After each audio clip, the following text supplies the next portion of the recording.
Hello, what is up mga ma'am, sir, ma'am? Ako po si Ralph Cifra, isang visual artist from Manila, Philippines, and today we are going to unbox and review the Marvel ZD Toys 110 scale Peacemaker Iron Man Mark 36. So this is the front of the box. Side of the box meron siyang magnetic flap. Tapos meron ka ditong Disney sticker and Zongdong sticker. Ibig sabihin ito ay original and authentic. Hindi siya KO, hindi siya fake, hindi siya bootleg. Side of the box, Iron Man 3. Sa likod, you have the shot of the action figure, some poses, and accessories.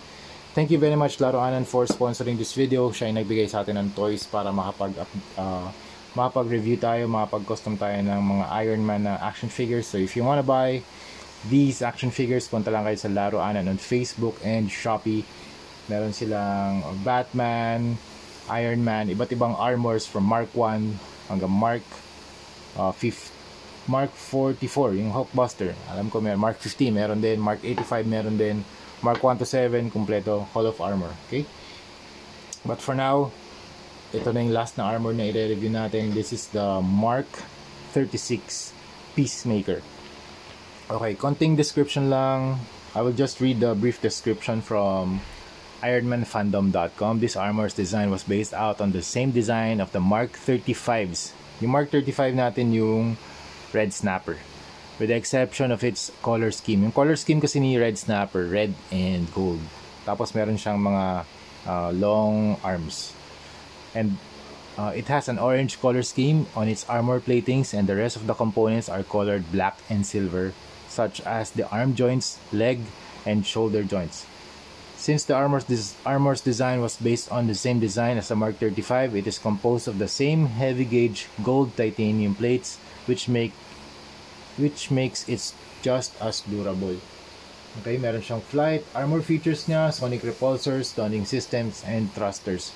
Yung weaponry niya, meron siyang non-lethal sonic repulsors kasi pang control siya ng riot para mapanatili yung peace sa community. So, peacemaker siya, and ganito yung color scheme niya, orange. Yung orange na dito, hindi siya super vibrant orange. Parang meron siyang mix ng bronze and orange. And medyo desaturated din siya. And also, yung laruan na to, wala siyang LED. So, if we are going to customize this, ipapaint na lang natin yung LED para magkaroon ng light effect. Overall, this is a very nice addition sa inyong House Party Protocol armor set. Sobrang angas. Meron ka pang mga iba't ibang variations ni Iron Man. Ganda ng kanyang head. Actually, I think pareho lang yung sculpt nito sa Mark 35. Iba nga lang talaga yung color scheme. Same as Mark 25 and 26.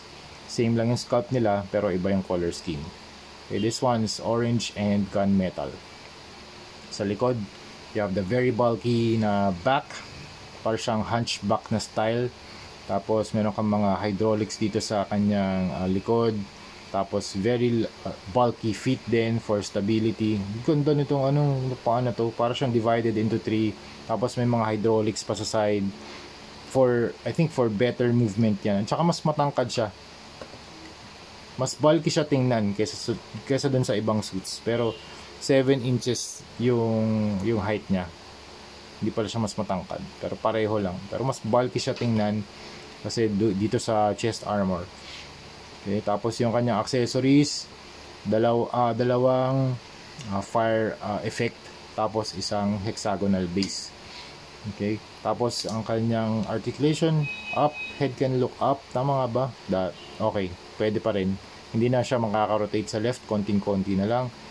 Twist, yes, pwede. Extension ng torso, yes, pwede rin. That far, crunch, stretch pala. Maganda to kasi wala masyadong gap dun sa torso. You can extend the arms for better movement. Pasok ulit natin to. Okay, extend the shoulders. Okay, rotate yung arms 360. Ito 360 din. Yan 360. Double jointed elbow. Ball joint yung kamay. Twist. Okay, twist. Tilt pala, tilt. Okay. Tapos you can pull down the legs. Hindi mo na rin. Okay, pull out, pull forward, back. Tapos, medyo onting-onti lang yung angat. Ganito lang. Kasi naharangan na siya nung side skirt armor. Tapos, ang bend niya, hanggang ganyan lang. Parang ang onti ng articulation sa legs nito ah. Okay, meron din dito articulation sa mga hydraulics. Very nice addition. Pero sa legs, ganito lang ang articulation niya, yung bend niya. Hindi mo na siya mabebend ng mas mataas pa dyan. Okay, tapos sa feet naman, ball joint naman to, so you can move it around. Pero since mas malaki din yung portion dito sa front of the feet, hindi mo na rin siya mabebend forward. So yun lang yun lang ang articulation dito sa paa, medyo limited din. Pero since this is a very nice sculpt and relatively mas mura din to sa mga ibang sa ibang toy lines. So if you wanna buy this, punta lang kayo sa Laruanan on Facebook and Shopee para makabili ng iba't ibang armors. You have the Mark II, Mark 25, Mark 26, Mark 15, and Mark 36. Available na to lahat sa Laruanan on Shopee and Facebook. Okay? So yun lang mga ma'am, sir, that's it. Kompleto na yung review natin, pati yung Fanjoy Batman tapos na rin. So ang mga next na videos naman natin, i-custom naman natin lahat to into weathered versions or I think weathered versions yung gagawin natin. So yun, thank you very much for watching and see you sa next video. Bye bye.